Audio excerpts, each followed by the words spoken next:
fire. End of mission.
Watch out for anything.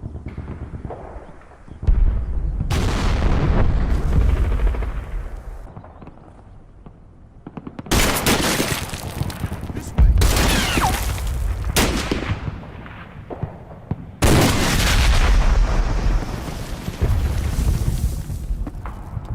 Come on!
Wir brauchen euch Jungs hier draußen.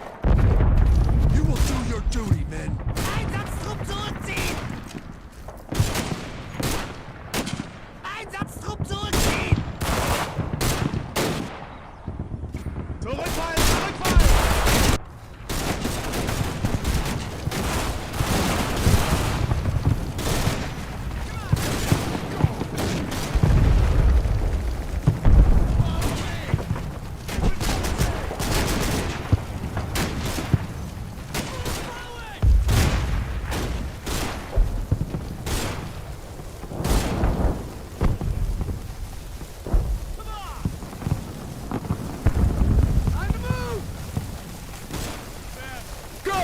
Go! This way!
Well,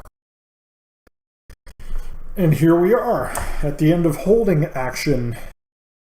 Ended up with a U.S. Army total victory. We secured La Cour de Marais.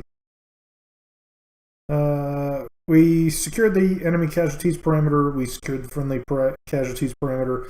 And the Germans only got 21 points, and that's for enemy casualties, which they did inflict a couple. I had 4 men killed and 7 men wounded. That's, equivalent to a full squad, basically. But for the most part, I think we got off rather lucky.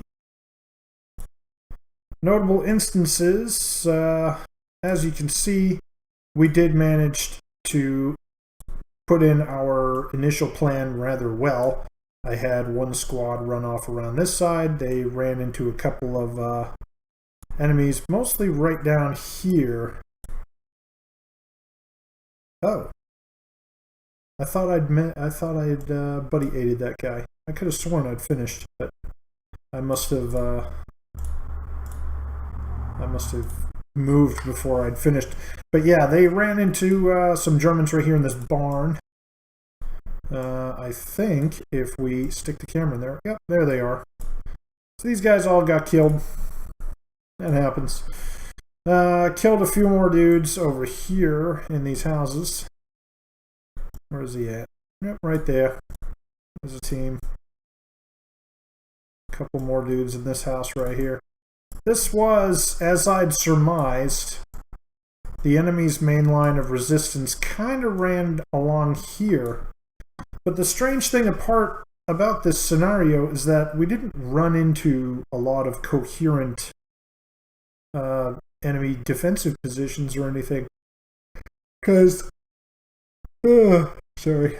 I don't think the entire enemy force was deployed on the field, and those that were I don't know. They just seem to break and run a little bit too quickly. What my medics do? They caused one enemy casualty.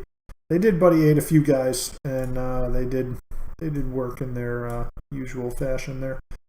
This heavy machine gun team was over here underneath this tree. I honestly thought it was going to murder my dudes when they came up into this hedgerow, but very quickly we managed to get them to withdraw. I think it was all the artillery that was coming down kind of really shook the enemy up. It didn't cause a lot of casualties that I can tell, but it did cause a lot of morale shock, and as usual, troops don't like being shelled. So that kind of worked out, and I came up through this field here without too much trouble. I cleared these two buildings really quick. I just put a team on a short cover arc, had to move quick into the building just to see if somebody was there.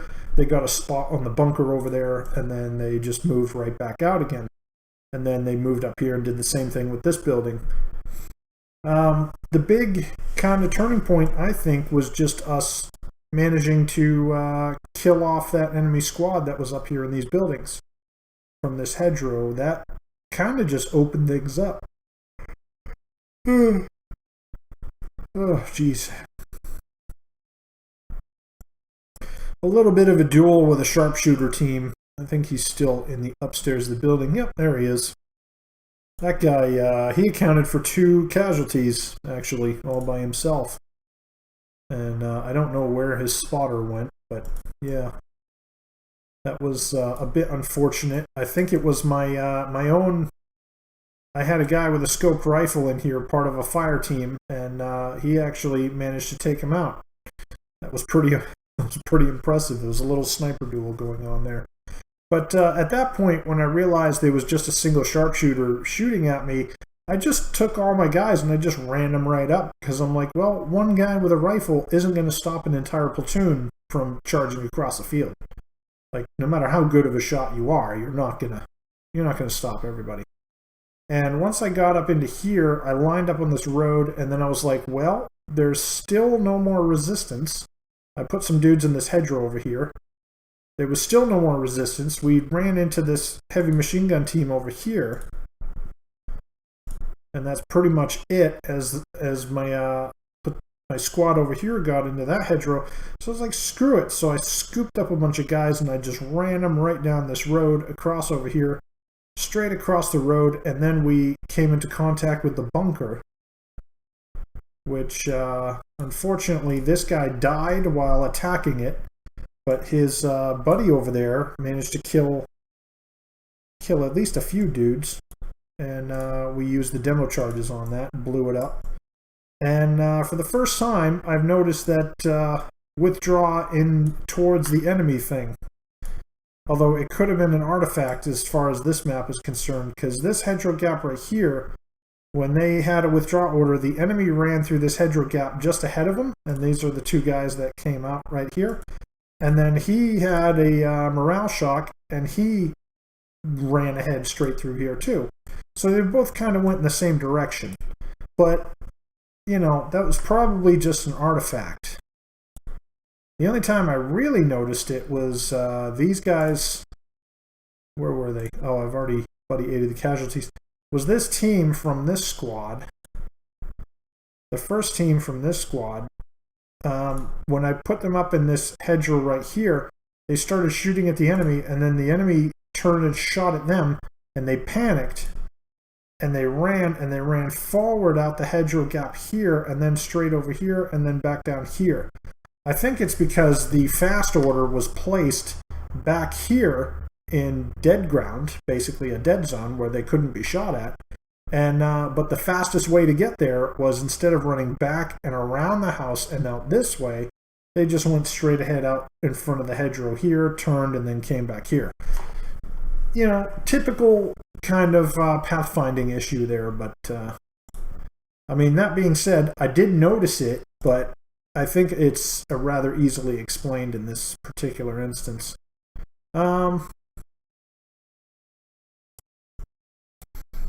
The big incident, I think, was when I was assaulting the bunker, I had the mortar team. That's my mortar team. They got pretty fucked up right here, which you would have seen in the video footage.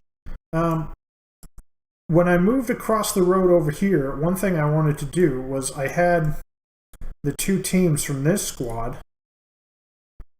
They ran across right over here and they got up into this hedgerow gap here and then this hedgerow right here, because I wanted them to kind of look into the backyard just to see if any Germans had fled across here and were hiding.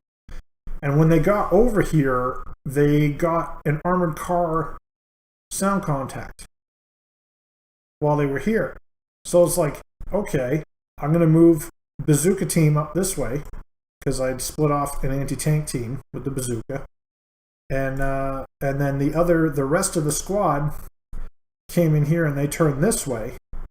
And in the meantime, I had thought to myself, well, if there's an armored car that just suddenly appeared back here, because it wasn't there a minute ago, right? It just, contact, right? Sound contact right through here. And I'm like, okay, I can now hear an armored car. Most likely, enemy reinforcements have just arrived on the map. So I took everybody that wasn't involved with crossing the street over here and attacking the bunker, and I moved them all up to this hedgerow right here.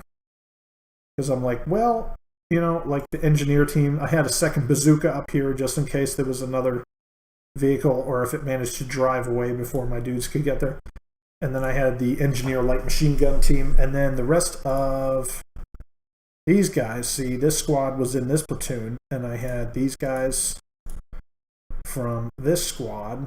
I had the platoon leader, I had this team, and then I also had some of the guys, the engineer team and the platoon HQ from these guys.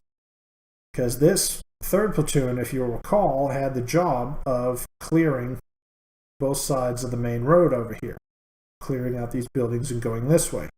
Well, in order to attack the bunker, I had to circle around this way, and that's when I noticed. So what occurred as I moved my guys into that hedgerow was a little bit of a slaughter, as you can see.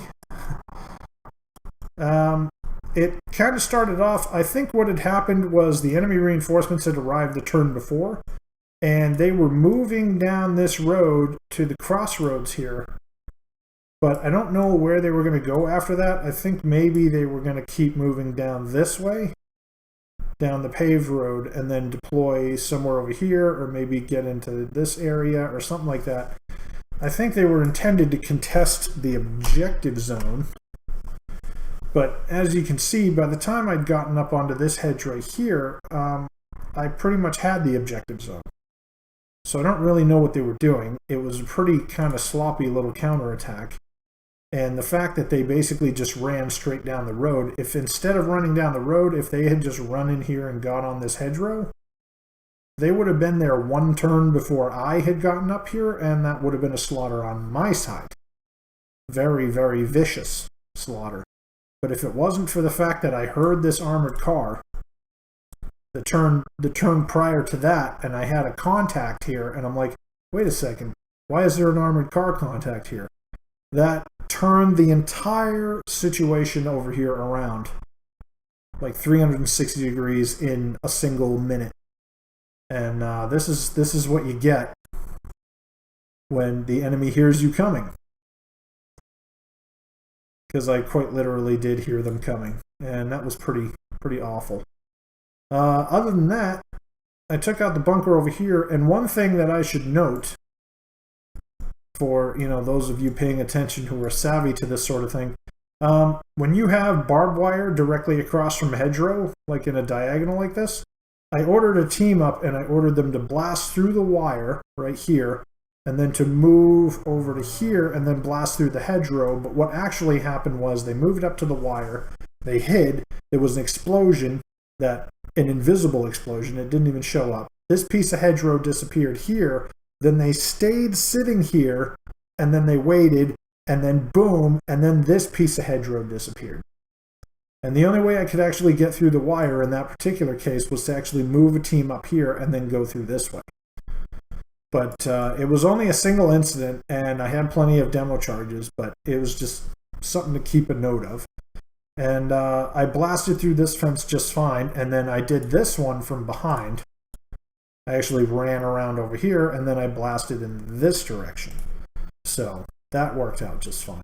And as you can see, here's the Easy Company HQ and all of his attendant teams. They were just going to run right through the gap and then just go charging right down this road. You know, being all heroic-like. But yeah, at this point, the enemy's attack was pretty much broken. I had a plan just to kind of get some dudes up into the hedge here and prevent the enemy from moving through here at all, or prevent them from moving down the road by putting my guys up here. The flanking platoon did eventually manage to get over here. But by the time I actually realized that there was no Germans in this hedge to contest crossing this open field, I only realized that when I got some eyeballs in this building and I didn't see anything, and I was like, oh, okay, now I can move. By then it was kind of too late. Even though there's 16 minutes left on the clock, I mean, let's just say if this enemy force had managed to move down over here and then start filtering in through all these fields and stuff, then this flanking platoon would have been of a really big help. But for the most part, the plan over here was just to blast through here, get down onto the road, and then they were just going to run pell-mell down here, get up along this line right here, and basically it would have severed the map. Because I had some guys over here, I would have had some guys right here, and then basically there's nowhere for the enemy to go except into this field. And if they go into this field, they're going to die from 3 directions, even maybe 4 directions.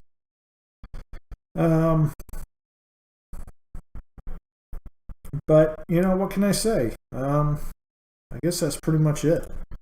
There's a couple of dudes over here. Like I said, remember when I said enemy main line of resistance? I would put my dudes right back here. Well, they did. They had a team right here, and then they had a team right here. Right? A squad just watching this side over here. The only thing that wasn't covered over here was this little diagonal. And that's about it. So, yeah. And then tracing my artillery back along this line, I don't know if there was ever any enemies here or not, or whether or not maybe they just retreated or something, but it definitely caused the enemy to seek shelter in houses and buildings, and as a result they were basically held in place, and I could just eliminate them piecemeal. So yeah, I guess that's pretty much it. There's not much else to say. We'll be on to the next scenario.